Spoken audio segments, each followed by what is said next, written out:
Gaurko lehendabiziko elkarrizketan hasieran aipatu den bezala, Jose Aragirre idazlea dugu gurekin.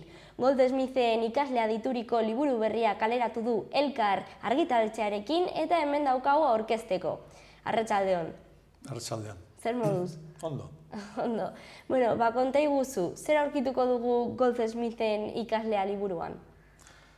Bueno, nik uste dut novelaren alderdi horrela deigarriena edo egitura dala. Egitura bat daukalako 3 solairu bezala eta narrazioa dijoa igotzen da gela virtual batea, Goldsmith Pensilvanian erabili zuen, urte batzutan erabili zuen plataforma virtual bat, Second Life edo garai hartan. Izen horrekin ezagutzen zen, orain gutxiago erabiltzen da termino hori, baina Second Lifeko plataforma baten klaseak eman zituen. Eta orduan, horko narratzaile euskaldun bat sartzen da, onartzen du tipuak, irakasleak, Nueva Yorko. Goldsmith tipo real bada, poeta ezagun bat, eta Nueva Yorken, Barack Obamarek aurrean errezitaldiak eta eman dituen tipo bat. Eta, ematen dituen ikastaro horren berri, horko historia kontatzen dira, gero kontatzen da fikziozko histori bat narratzaile honek daramana proiektu bat aurkeztu ziona hor lantzeko, gela hortan lantzeko. Eta gero, ordenadore itzali eta realidadea bihurtzen denean, emaztea dauka, plano real baten dana fikzioa da, novela baten barruan dago eta fikzioa da, baina nik uste dut hori dela deigarriena, oso izan beharrean fikziozko histori arrunt bat, borobil bat, irakurlea dijoala saltoka bezala kapituloa da fikziozko historia, ondoren sartzen geha Second Lifeko hortan, abatarrakin funtzionatzen du, ni atzeko euskal narratzailea beti bezala atzean inglesa desastrosoa dauka, atzeko filan esertzen da, ondoan dauka australiana bat, australiana hori maite mintzen da berarekin, badago histori txiki batzu daude fikzio, gela virtualekoak, baina, potentea, histori potentea da, fikziozkoa da, narratzaileak han kontatzen duena. Virtuala izan da, orduan, hemendik Euskal Herritik konektatzen da, eta... Bai, narratzailea hemendik konektatzen da, sartzen da, astean bitan edo zer egiten duten, eta gero tarteka, kafetegi, Second Lifeen oso arrunta da, espazio oso komplikatuak izatea. Hemen ez da inbeste kafetegi badago, kafetegi hortan biltzen dira, ia dana dira Nueva Yorko poeta gazte,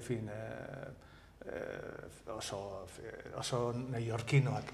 Badaude japones bat, badago horrela urrutiko jendea, eta hor, egoten dira alako tertulia, egoten dira debate batzuk ere bai literaturari buruz.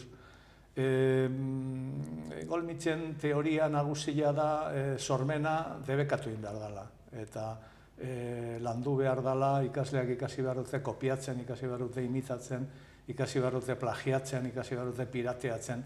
Da internetaren aroan, ia ez du zentzurik literatura arrunte egitea. Beak pixkat konparatzen du, teoria oso konplexoa dira, baina horrela labur bilduz, berak esaten du, argazki gintza sortu zanean pinturak izan zuen aldaketa, pinturak biraje bat egin zuen, ziaboga bat bezala, eta hartu zuen bide bat abstrakzioarena, impresionismoa, abstrakzioa. Literaturak ere internetaren aroan ezin du lehengo literatura egin, baizik egin behar du bide berriak bilatu. Fondoan dago horrelako, badago horri buruzko debate bat edo galdera batzuk, literatura zer da, ze bide, sormena behar dugu, baina sormenerako estrategia berriak horrelako, baina ez da ezer teorikoa, agertzen dira gauza horiek.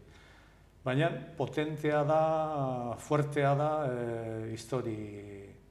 fikziozko historia, eta nahi baduzu kontatzen dut zerbait. Bai. Kontua da, narratzailea liburuzaina da, hitzaldi badauka Donostian, ateratzen da lanetik ordua baino lehenago, eta bere neska papel batzu behar dituelako, eta bere neska aurkitzen du 2 mutilekin ohean. Bi ezagunekin, bere 2 lagunekin.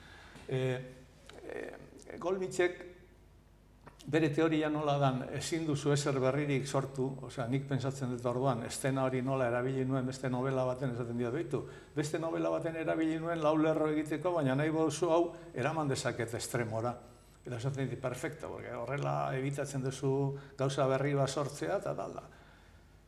Aste naiz horrekin, eta gero, hitzaldi bat dauka, orduan hitzaldira juten da, baina ez da, hainbesteko shock emozionala dauka, ez da gai literatura zer da, galderari erantzunez, dozena bat, oso polita da, hori da, parteli politenetakoa, dozena bat analogia edo metafora edo kontatu behar ditu, baina ez da kapaz normalitz egiteko, eta kontatzen du etxera joan, da neskarekin ze gertatu zailan. Eta, bueno, emakume badago entzuten ez duena, eta lehenengo filan dagoen emakume bati nik kontatzen dudana gorra nola dan, gorraizia dauka, eta ari kontatzen dio alako bersio bat.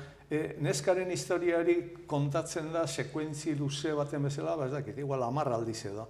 Nik etxera hueltan berriro tasi bat hartzen dut, Donostitik etxera, suponitzen da Zarauz dela, eta tasistari kontatzen diot berriro, pixkat aldatuta. Esaten diot, kriston ematen diot, burukoa, han utzi ditu zerraldo, bi mutila dana gezurra, fantasia baten. Dijoa horrela, bosei eginez, gau luze badalako. Berriro bueltatu, eta etxean neska negarrez aurkitzen duen arte, eta neskak 3 maite ditu, hori da problema. Eta intentatzen dute, inkluso, Laurak alkarrekin alako bizikidetza bat edo intentatzen dute, frakasatzen du, normala bezala, eta poliki-poliki mutila galde egiten du, narratzaile honek galde egiten du, eta poliki-poliki 3 neskarekin lortuko du harremana. Osea, lehen neskak 3 mutil maite zituen, da orain mutila hau iritsiko da beste 3 neska maitatzea, simetria bat edo, danak bla, bukatzen dian arte harreman guzti horiek. Eta era berean literaturaren inguruko hausnarketa bat, ez? Bai, kapituloak oitza dijoalako, nik narratzaileak idazten du zati bat, Golmitzen gana noa, doa, hitz egiten dut ni pixkat narratzaileak lehenengo personan hitz egiten duelako, baina narratzaileak eramaten du zati hori, esaten dio, desastre bat, hau ezin da horrela, egin behar dezu, borratu dana eta abiatu ematen dizkio gomendioak. Eta hor dago literaturari buruzko hori, zuk esaten duzun kezka horiek edo, gela virtualean, eta jarraitzen du berriro, hurrengo astean, berriro nik aurkezten diot jarraipena, eta batzutan esaten dit, egin behar dezu dana utzi eta hau historia txiki honekin, eta horrela dijoa. Horrela dijoa fikziozko historiari bukatzen dan arte, eta nola dan imitazioa, eta Golmitzekin dan bestearena kopiatu imitatu, esaten ditu, hain barko zeunuke orain, berak badauka liburu bat, Joycearen imitazioak, dauzka gehiago, badauka Walter Benjaminen Parisko pasabideak hartu eta Nueva Yorko pasabideen liburu bat, eta esaten dit, egin beharko zenuke neska ohiaren bersio bat. Neskak egin dezala gertatuaren bersio bat.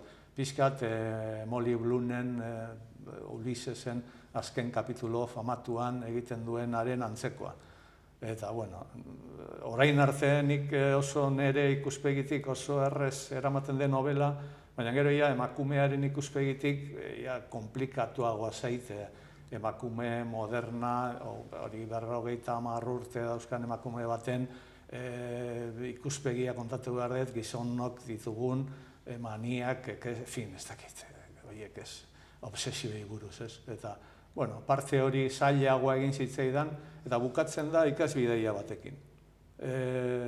Golmitz eskultorea izan zen, aurretik, poeta baino lehen, eta, karo, Oteiza ezagutzen zuen, eta Txili, hori, gela virtualean, bera asko emozionatzen da Oteizarekin, eta nik esaten dio, ni Oteizaren gandik bizi naiz, narratzaileak esaten dio bizi naiz, 50 metrora, bertan gertu, eta hala bizi nintzen, Oteiza bizi zanean, ez? Emozionatzen da, eta esaten du, Arantzazuri buruz beina igea izketan, eta esaten du, zergaitik ez dugu aurten ikasbideia Euskal Herrira egiten. bueno, ikasbidea Europara, baina 2 egun pasatzen dituzte Gipuzkoa iparralde, eta San Ferminetara datoz ondoren, da ni San Ferminak gusten ditut, luzea da, ja sartzen nintzen beste terreno baten, eta egiten dugu bideia bat, hori Bilbora datoz taldea, Bilbo erakusteko Joseba Zulaika erabiltzen dut, laguna dalako, eta dakalako hori Vieja Luna de Bilbao, liburu bat Bilbori buruz egindan gauzarik ederrenetako, Euskadi saria eman zioten saiakera bezala, eta gero, personaje diferenteak, lehenengo, Arginzoniz, Txebarrin egiten dugu Askarila, gero Goaz Urbiara, Pello Zabalak han gauza batzu kontatzen dizkie, dana gelditzen die impresionatuta Urbiako isiltasuna, Bai horren beste estremoa ez, Urbian gau bat pasatzea gaua edo. Eta gero horrengo egunean Donostia Adurizekin, Aduriz sukaldariarekin, bilak bat poeta konzeptual famatua da, eta beste da sukaldari konzeptual bat. Aduri mugaritzen ez zea jatea juten, baizik janaren inguruan, pensatzea, eta tal da. Eta neukan gogoa bilak alkarrekin jartzeko buruz buru, egon zialako momentu bat ia Kaselgo dokumentan da arte plastikoen olimpiada moduko bada, 4 urtetik behin egiten dana Kaselen Alemanian, eta behin egon zian hartzaketa Aduriz egon zian, Ferran Adria inbitatu zutelako, eta handik 4 urtera egon zan Golmitz konbidatu nagusi bezala, daukalako interneten Ubu Web izeneko atari bat arte plastikoei buruz. Arte plastikoak, zinea, bestea, da harrigarria gauza, lan bat brutala, da artxibategi ikusgarri bat, eta lan hori egin zuelako konbidatu zuten Kaselea, eta ia koinziditu zuten, eta buruan sartu zitzean, jarri behar ditut, 2 konzeptualak alkarrekin.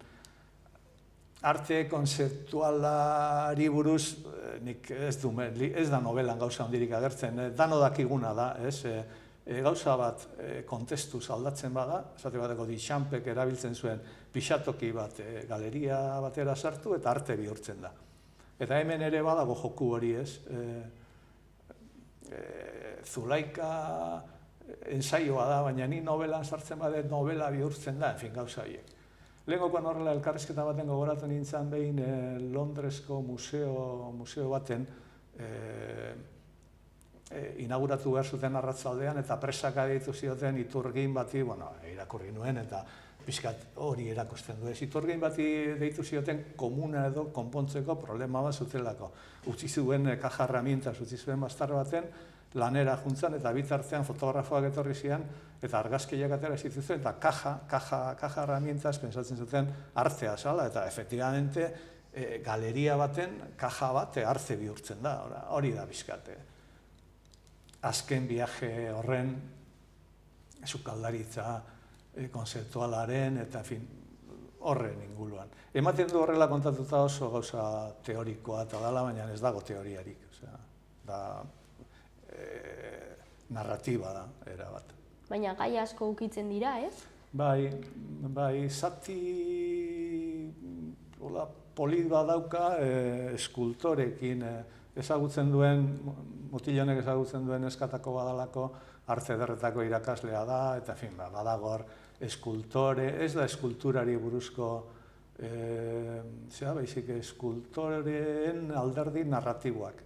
Eta kontatzen dira, hori, esate baterako, mendiburu, umea sala, aita eraman zuten gerra ondoren Parisea eta konzentrazio eremu baten sartu zuten, eta amak 2 umeekin datzartzean Remigiosan viaje bat egin zuten ia oinez Pariseraino, gauza horiek.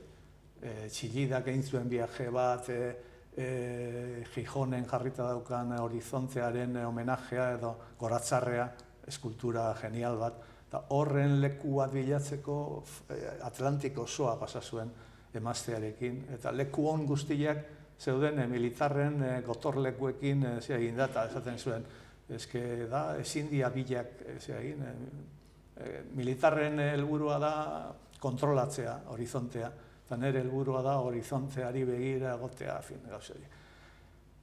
Horizontea edo, zerumuga da gizakiaren aberria esaten dut, txillidaren esaldi ederroietako batzuk ez. Historia hori kontatzen da, daude horrela 12, 15 historia kontatzen dira, Oteizarenak ere bai. Itxura ona dauka. Gauza diferente, historia txiki diferente asko sartzen da. Galdetu dizudanean argumentuari buruz, pentsatzen nuen pertsonaiaz hitz egiten zainula, baina askotan lehenengo pertsonan hitz egiten zenuen. Hori da Goldsmith pertsonalki ezagutzen duzulako, edo? Ez. Nik askotan lehenengo pertsonan hitz egiten dut, narratzaileak ala hitz egiten duelako, eta nik esaten dudanean idatzi nion Goldsmithi narratzaileak idazten dira.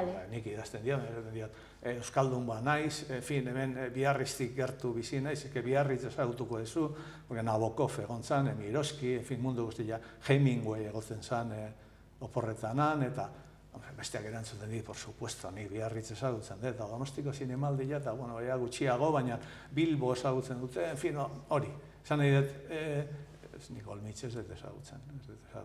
De hecho, ez nuen ezer ezagutzen, Arkaizkanoren zutabe baten irakurri nuen arte idazketa ez kreatiboa edo ez sortzailearen teorikoa zala edo, eta defenditzen zuela tradizioaren berziklajea edo, aurrekoa erabiltzea. Eta nik nola aspaldiko novela baten, gaztetan ekin nuen nik problema bat, Max Frisch izeneko idazle suizo batekin, problema. Eukin nuen engantze, alako abduzio bat, moduko bat, mendekotasun bat. Irakurtzen nuen, eta iritsi nintzen pentsatzea, haren begietatik mundua ikusten nuela. Hain barrura sartu nintzen, behin hori, Zuei Frauen edo bi emakumeak novela hortzan kontatzen dut historiari, nire mendekotasunaren historia. Eta asko irakurri nuen imitazioari buruz, edo plagioa, gauza hauek. Eta orain irakurri nuenean, honek referentzi bat ematen zuen Arkaizkano, erosi behar de liburu hori ez. Erosi nuen eta hor enteratu nintzen Pensilvaniako Unibertsitatean ematen zituela ikastaro Second Life-en, virtual horiek. Orduan bururatu zitzaidan, sartzen badenik narratzaile bat Second Life-en, egin dezaket egitura bat hirukoitza, fikzioa, plano virtuala eta reala. Hortik sortu zen novela. Eta zuk zer uste duzu, dena egina dagoela, edo oraindik, edo denetatik inspiratu alda eta hortik gauza berriak sortu, ze teoria duzuzuk? Nik Golmitzen liburu, nik 3 lau bakarrik lehetu ditut, baina nik impresio batera dut dala hitz egiteko modu bat. Berak ere esaten duenarekin nahi duela estrategi batzuk markatu, bide berri batzuk eta gauza berriak sortzeko. Komplikatua da. Golmitziak esate baterako famatu bat, novelan agertzen da, ekintza famatu bat egin zuen, behin hola poeta bilera importante baten irakurri zuen poliziak hildako bez baten txosten, autopsia txosten osoa.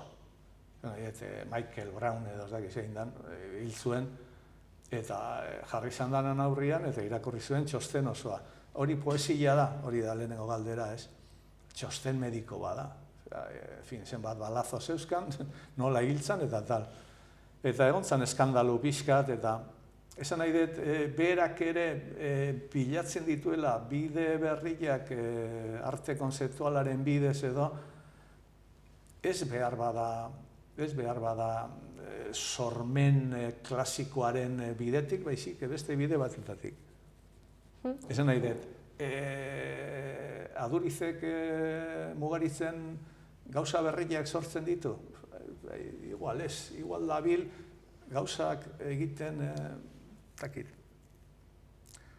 ateratzen duenean oilasko itxurako haragi xerrada bat, uste duzu oilaskoa dela, baina naizea haragile jaten. Eta gero kontrakoa, edo harrikoskor batzuk eta barruan patata. En fin, hori joku horiek dira oso konzeptualak. Gainera, interneta erabiltzea, historian eta ere horrelako teoriekin erlazionatzea, azkenean interneten dena dago, ez? Bai, hori da Golmitze dioena, bai.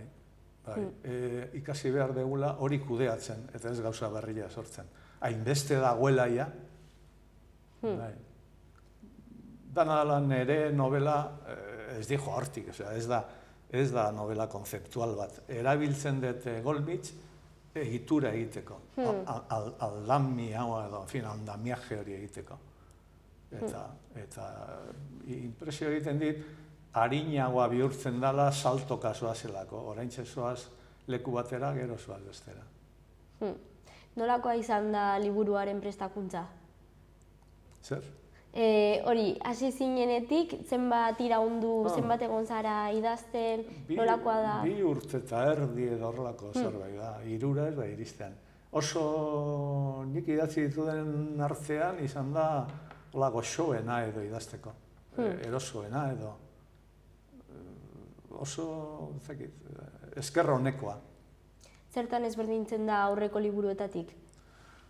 Gauza batzuk badaude, gauza batzuk narratzailea, asmoa daukatia botatzeko edo baztertzeko, baina narratzaileak azken 3-4 novelatan beti dia gizon erdi gizajo, ez daukate lekurik, ez daukate dabiltza leku baten bila, baina emakumeak askoz ere bere lekuagoan ikusten ditut, eta gizon hau dabil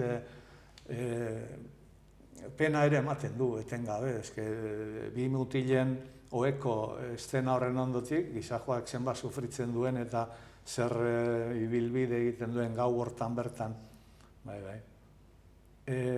Narratzaileak badauka olako antzekotasunik aurrekoekin, eta beste gai, beti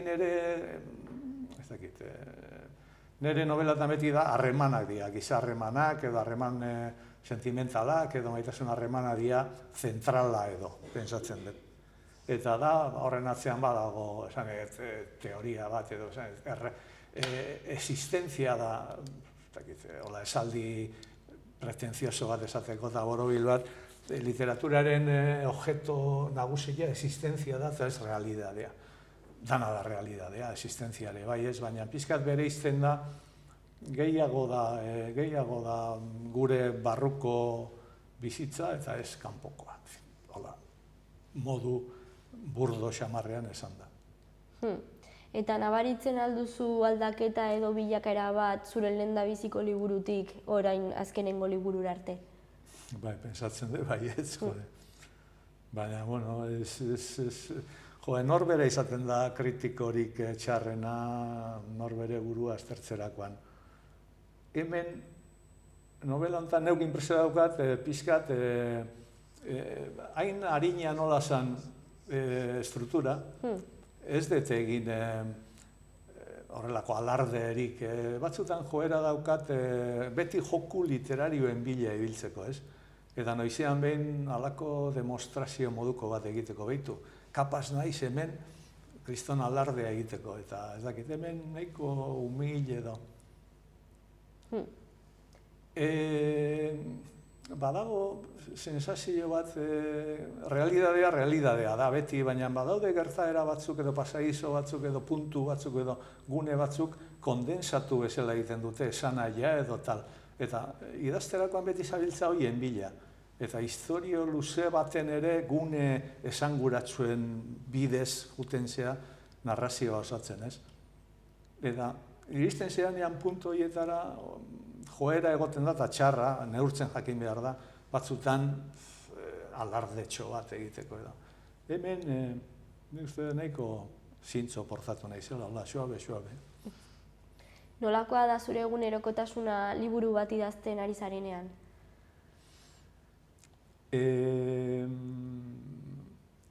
Orduak, irakurtzen orduak, eta idazten batzutan oso berotuta zaudenean edo oso sartuta zaudenean praktikamente ez duzu irakurtzen da dana idaztera egiten duzu, eta aurrena boladak egoten dira irakurri eta idatzi gutxi. Eta zehai gabe, inolako angustiarik eta da hor 12 definizio daude literatura zer da. Literatura zer da, eta daude metafora batzuk ez. Ederrena nik uste dut beti dala, segituan bukatuko ez, ederrena da, iruditzen zeiz, Ezer Vitoriak aipatzen du Marzuten, eta da holokaustuen garaitik juduak ematen zituztenean ganadu bagoietan, hori Primo Levi kontatzen du eta beste asko kontatzen dute, goian respiradero bat zeukaten, hola zirriztu bat. Eta juduek kontalaririk onena igotzen zuten ara, eta handik ikusten zuena kontatu egiten zuen, ez? Esaten zuen, orain ikusten ari naiz hemen neska bat hauntzak zaintzen, edo dago baso bat ez dakital, kontatzen zuen, eta barruan zekuaztenak enteratzen zian pixkat, eta Ezer Vitoriak erabiltzen du, erabili zuen Felix de Azuak lehenengo, eta gero Ezer Vitoriak esateko literatura hori da gure zirriztu batetik mundua eta gure baitara begiratzea, hori da bat esate baterako ez. Gero, beste bat erabiltzen dut, ni neuk oso personala dana, eta nik 14 urte nituenean aitona zituen 82, 83 edo horrela gaixotu zen, eta egoten uda oso bat pasa nuen irakurtzen. Bere ondoan jartzen nintzen, eta irakurri nian Garoa, eta Kresala, eta Juan, eta kenduta Orixeren Euskaldunak, ez zitzaidan gustatzen, horrela begiratzen zian arpegi txar bat egin, ez dugu zehingo, baina nauzuk, inor ulertzeko eta nauzuk ulertu beharko zenuke, porque da oso basarri giroko. Eta gero, hiltzan eta pentsatzea gustatzen zait, aitonak, uda hortan literaturari esker, bere bildur edo tal, ez dakizer, baretu niola, ez dakite zer eriotzari zian bildurra edo tristura edo ez dakizar. Esan nahi, literatura balio du gauza askotarako, eta hor daude 12 horrela, ez? Eta horra agertzen ez bat, azken bolada honetan erabiltzen dudana neuk nire buruari izateko, ez da, ez da gantxillo, baina puntua egitea, ez? Lehen gure izeba zaharrak eta egiten zuten, puntua egiten egoten zian arratzaldean 4 ordu, eta lusatzen zan galtzerdia, eta batzutan mosten zuten, da bezutan, nik uste dut horrelako zerbait dela, terapia okupazional, edo ia jubilatuta gero, ia behar dezu zerbait, borratzen dezu berriro idatzi. Izan liteke, esaten dezuna, eguna zertan okupatzen da, hori puntua egiten. Eta hasi zinenean zer bultzatu zizun, idazten hastera? Ni berandu xamarazi nintzen, berandu xamarazi nintzen, baina askoz ere pretenziosoagoa dira hasieran helburuak. Gazteak literatura erabiltzen du etorkizuna iragartzeko edo ikusteko, eta atzera begiratu eta iragana, badaude horrela. Gehien bat, nik uste dudala gure baitara egin eta ezagutzeko, ez. Baina, nik urte pila bat pasa ditut idazten, da ez dut uste ezagutzen dudanik gehiagin ere burua, edo batzutan pensatzen dugu geure baitan dauzkagula sekulako altxorrak, eta askotan nahiko huekoa gea. Hombre, esan duzunagatik, liburu hori badauka hori gai ezberdin asko, eta egitura oso horrelakoa da, ez? Bai. Fikzioa, gero hausnarketa, gero pixka Euskal Herria ezagutu. Bai, hori bukaeran da Euskal Herrikoa. Hori da nire ustetan parterik horrela flojoena, baina batzuk esan diate, izugarri polita da, hori espero nuen. Sukaldaritza asko dago. Eta bereziki Zulaikarena iruditzen zai doktorea dela. Zulaikaren ensaio hortan egiten du Gernikaren erreketa, Picasso, buelta oso bat egiten dio, Bilboko historia kontatzen du, eta bukatzen du Guggenheimekin, eta Guggenheimenen, lehenago, Guggenheimenen kontra liburua dauka Zulaikak, Joseba Zulaikak. ez dakit zer da, una kronika, un fracaso, kronika, ez dakit. Eta gero berriz aldatu zuen iritzia ikusita, zeukan arrakasta eta beti izan da onartu du Guggenheim gauza. Orduan, Krensek, horko buruetako batek, buruan zeukan Picasso ekartzen bagenuen, Guernica ekartzen bagenuen Bilbora Guggenheimea, 2 urtean egingo zian kolakin inbertsio guztia eskuratuko genuen edo horrelako teoria bat. Orduan badago Bilbori buruzko Bilboko historia da, eskarraldea, industria, bestia neguri, baina egiten du horrela Guernica, Picasso eta Guggenheim halako zirkulo bat. Eta oso interesantea da. Oso iruditzen zait, tartean gu barku baten goaz, barku baten narratzailea eta besteak barku baten dijoaz, eta tarteka, Lemazaina edo barkuak indi joanak, txorakeri batzuk ere esaten ditu, hor sortu zen, Lamiakon sortu zen Atletico Bilbao, eta lehenengo partidua Realaren kontra jokatu zuten ez dakiz, da kontatzen ditu, bere zeak, baina ura isiltzen dugu eta jarraitzen du. Zeak. Badago japonez, badago horrela alua dana, bai gela virtualean, bai eskursio hortzan ere, eta esaten du, bai, Nagasaki guk sufritu genuen, Hiroshima, Nagasaki, eta zuen lehendakari horrek atera zuen artikulu bat, protesta egin Nagasakiko amerikanoen kontra, eta Zulaika gelditzen da horrela, ostia, hau gioitik kanpoko galdera bada, eta esaten du, eske zaila da, genden amerikanoekin lerratuta, eta gure estrategia esan nahi dut, horrela, anekdotario bat ere badago, baina. Eta, karo, orduan amerikanok esaten dut, zergaitik ez goazia Gernikara, eta esan dut, ez, jode, kostatu zait pila bat, gioia egitea, eta jun behar dugu etxe barrira bazkaltzea, eta gero, arantzazura, eta... Gainera hori, beste kulturen detailetxoak ere hor daude, ez? Ere New Yorkeko bizitza ikus daiteke pixka bat, ez? Gero japoniarrak, australiarrak, ez? Gehiagin New Yorkeko jendearen poeta dira gehienak, eta ikusten da poesia konzeptualaren estremora junda. Neska batek esate baterako grabazio batzuk egiten ditu, margotzen da egoten zeaten dantzalekuetan ispiluaren aurrean, ze elkarrizketa egiten dituzten, eta hori sarean jartzen du. Eta Golmitxek esaten dio, jo, geniala, jo, elkarrizketa hori da, geniala, ez dakizan. Beste batek salmenta, salerosketa leku eremu handi hauetako papeleratatik hartzen ditu zerrendak, erosketa zerrendak, eta horiekin egiten ditu poesiak, eta esan nahi dut, poesia konzeptualaren, ideik ere zer den poesia konzeptuala, baina badago arruntak erabiltzea, material arruntak erabiltzea poesia egiteko. Ez da bakarrik autosia txostena, baizik gauza txikiak ez. Ba, oso itxura ona dauka. Bueno. Ze, nun aurkitu dezakegu liburua? Ez daki, nik uste denda, liburu denda normaletan. Elkarrek atera du, zabaltzenek egiten du. Eta gero, liburutegietan. Nik uste gauza hauek liburutegietan letu behar diala, eta gero emozionatzen bazea, etxean eukitzeko erosi, baina espada. Eskerrik asko, Josean. Zuei. Aurkoagatik ere, eta hurrengora arte. Hurren arte.